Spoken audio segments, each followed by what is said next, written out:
ඔන්න ආදරණීය මේෂ ලග්න හිමියනි, මේ 2026 වර්ෂය ගත්තොත් ඔබගේ අවුරුද්ද කියලා කියන්න පුළුවන්. වසරේ මුල් භාගයේ ටිකක් බර වුණත් වසර මැදින් පසු ඔබට පැහැදිලි වාසනාවක් ඔබ වෙත ළඟා වෙනවා. රැකියාව හා වෘත්තීය පැත්තෙන් බැලුවොත් රැකියාව ගැන ජනවාරි සිට මාර්තු දක්වා කාලය වැඩ බර වැඩි වෙන්න පුළුවන්. ඔබට ඒක දරා ගන්න බැරි වෙන්න පුළුවන්. ඒ දේවල් වැඩි හිතන්න එපා. මේක කෙටි කාලීන තත්වයක්. නමුත් මැයි මාසෙන් පසුව මේෂ ලග්නයට ප්‍රොමෝෂන් ජොබ් චේන්ජ් එකක් ගත්තොත් අලුත් අවස්ථාවන් හොඳටම ලැබෙන කාලයක් වෙනවා. තව මුදල් හා ආදායම 2025 ඔබ පොඩ්ඩක් හිර වෙන්න පුළුවන්. ඒ 26 වර්ෂය ඔබගේ වර්ෂයයි අනිවාර්යයෙන්ම. 2026 දී අතිරේක ආදායම් මාර්ග ඔබට ලැබෙන වසරක්. ඒ කියන්නේ ඔබ නිකන් හිටියා කියලා ලැබෙන්නේ නැහැ ඔබට. ඔබ අනිවාර්යයෙන් මේ දේවල් වලට යොමු වෙන්න ඕනේ. මොනවාම හරි දේවල් ඔබ මම දන්නවා 2025 හිරවෙච්ච හිරවිල්ල ඔබ නිකන් ලොකු ගුටියක් කෑවා වගේ ඔබට ඇති. ඒත් මේ වර්ෂය එහෙම නැහැ. ඔබ අනිවාර්යයෙන්ම අලුත් දේවල් දැන් යොමු වෙලා තියෙන අලුත් දේවල් එත. ඒ දේවල් අනිවාර්යයෙන්ම ඔබ දන්නවා. ඔබ මේ විදිහට ඔබ යොමු වෙලා නැහැ කියන්නේ ඔබ එක තැන.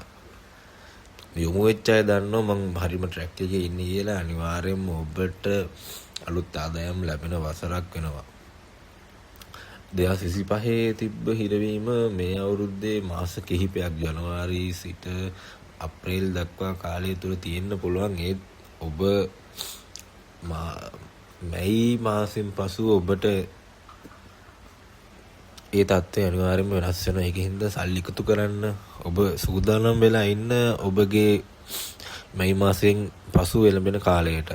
ආදරය හා විවාහය ගත්තොත් හදිසි ආදර සම්බන්ධතා වලින් වැළකී සිටින්න. ඒක ඔබට ඔබ ඒ පැත්තට යොමු වෙන්න පුළුවන් අවස්ථා වැඩි. ඒ වගේ ආදර සම්බන්ධතා වලින් වැළකී සිටින්න අනිවාර්යෙන්. ඔබට හොඳ ආදරයක් හමු වෙනවා අනිවාර්යයෙන්ම. ඒ ජූනි නොවැම්බර් කාල පරාසය තුල ඊට කලින් ඔබ පොඩ්ඩක් සැලකිලිමත් වෙන්න. ඔබගේ විදේශ ගමන් පිළිබඳ බැලුවොත් ඉතාම වැදගත් වසරක්. Study visa, work visa, foreign job opportunity එකක් ඔබ බලාගෙන හිටියා නම් අනිවාර්යයෙන්ම මැයි, අගෝස්තු, නොවැම්බර්, දෙසැම්බර් ඒ කාල සීමාව තුල මැයි මාසෙන් පසු කාල සීමාව තුළ ඔබ උත්සාහ කරන්න ඔබට ලැබෙනවා අනිවාර්යයෙන්ම. සෞඛ්‍ය පැත්තෙන් ගත්තොත් අධික හිස රදය, නින්දේ අසමතුලිතතාවය ඒ වගේ දේවල් වලට ඔබ යොමු වෙලා ඉන්නවා නම් ඒ දේවල් නින්දට පොඩි අවස්ථාවක් දෙන්න. ඔබ නින්දක් ගන්න. වැඩක් කරද්දී ඔබ හොඳ නින්දක් අරගෙන තිබීම ඔබට ඔබේ ජීවිතයට අලුත් දවසක් පටන් ගන්න තියෙන හොඳම අවස්ථාවක්. මොකෝ ඔබ නිදාගෙන නැතුව වැඩ කරා කියලා ඔබගේ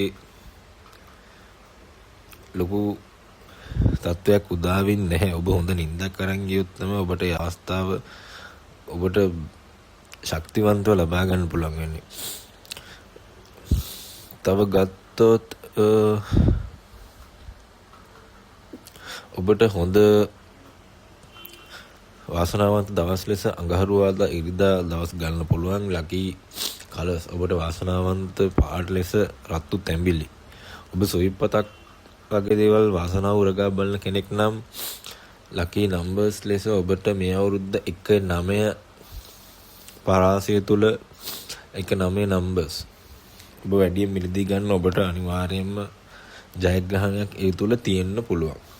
ඉතින් ඔබට පෞද්ගලික විස්තර, පෞද්ගලික ලග්න පලාපල දැනගන්න ඕන නම් මට කමෙන්ට් එකක් දාලා තියන්න. නැත්නම් මේ නම්බරයට ඇමතුමක් ලබා ගන්න. බොහොම ස්තුතියි.